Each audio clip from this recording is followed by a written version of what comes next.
यीशु के संग क्रूस की यात्रा। लैंड पर्व। लैंड पर्व का पहला सप्ताह, पहला दिन, यही समय है। आइए हम हमारे प्रेमी पिता परमेश्वर के पास आएं। पवित्रता की बुलाहट। हमें इसलिए पवित्र नहीं होना है कि हम पवित्र होना चाहते हैं, परंतु इसलिए पवित्र होना है कि मसीह हमारे द्वारा पूर्णता से अपना जीवन जीने पाए। पवित्रता परमेश्वर की ओर से एक बुलाहट है। आप इस बुलाहट के प्रति कैसी प्रतिक्रिया करते हैं? क्या आप कहते हैं कि यह तो असंभव है?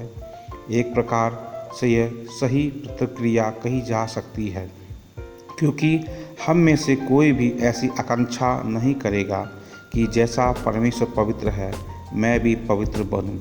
परमेश्वर यह कभी नहीं कहता जैसा मैं पवित्र हूँ उसी प्रकार तुम भी पवित्र बनो, परंतु वह हमसे यह कहता है तुम पवित्र बनो क्योंकि मैं पवित्र हूँ।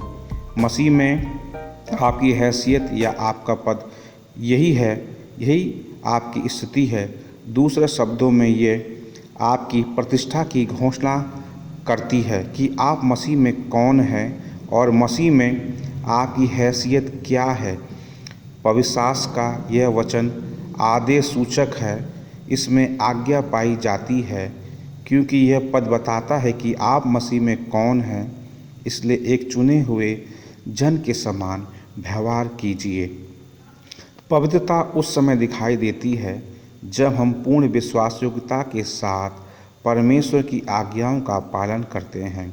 पवित्रता का अर्थ है अपने चारों ओर के संसार को परमेश्वर के वचन के आधार पर देखने की नई वास्तविकता को स्वीकार करना और परमेश्वर की इच्छा अनुसार इस संसार में जीवन व्यतीत करना। हम में से बहुत से लोग अनेकों समस्याओं, इच्छाओं, आकर्षणों में फंसे हुए हैं। इन बातों का होना गलत नहीं है। अपनी इन अभिलाषाओं से पराजित होने पर हम इन्हें परमेश्वर के वचन के प्रकाश में देखने में असफल हो जाते हैं और धीरे धीरे ये हमें उभारती रहती है कि हम भौतिक पदार्थों से प्रेम करते रहें और भौतिकता में फंसे रहें। इसी प्रक्रिया में हम अपने प्रभु यीशु मसीह के अति करुणामय और कोमल हृदय पर ध्यान देना भूल जाते हैं। परमेश्वर के संतान को निरंतर परमेश्वर की इच्छा की खोज में रहना चाहिए कि वह क्या चाहता है और देखना चाहिए कि उसकी इच्छाओं और अभिलाषाओं द्वारा यीशु उससे क्या चाहता है। धार्मिकता की ओर जाने का यही आचरण हमें परमेश्वर के स्वभाव में बढ़ने और विकसित होने योग्य बनाएगा।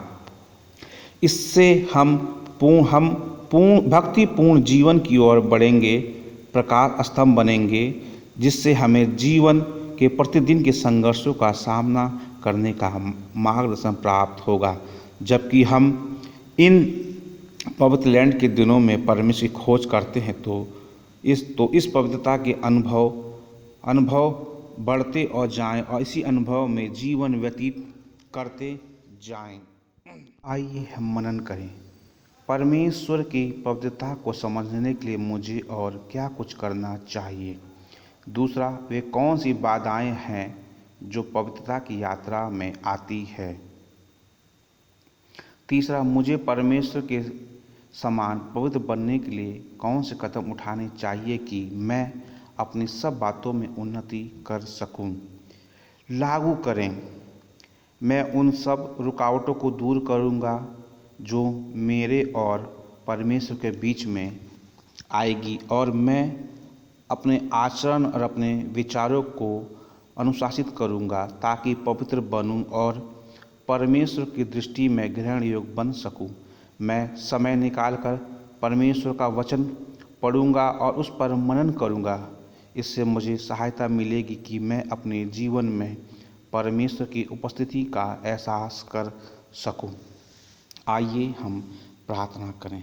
हे परमेश्वर, मेरी सहायता कर कि मैं इस लैंड के दिनों में तेरी निकटता में बढ़ता जाऊं और पवित्र जीवन व्यतीत कर सकूं। यीशु मसीह के धन्य नाम में मैं तेरे सम्मुख आता हूं। प्रार्थना प्रभु यीशु मसीह के नाम से मांगता हूँ।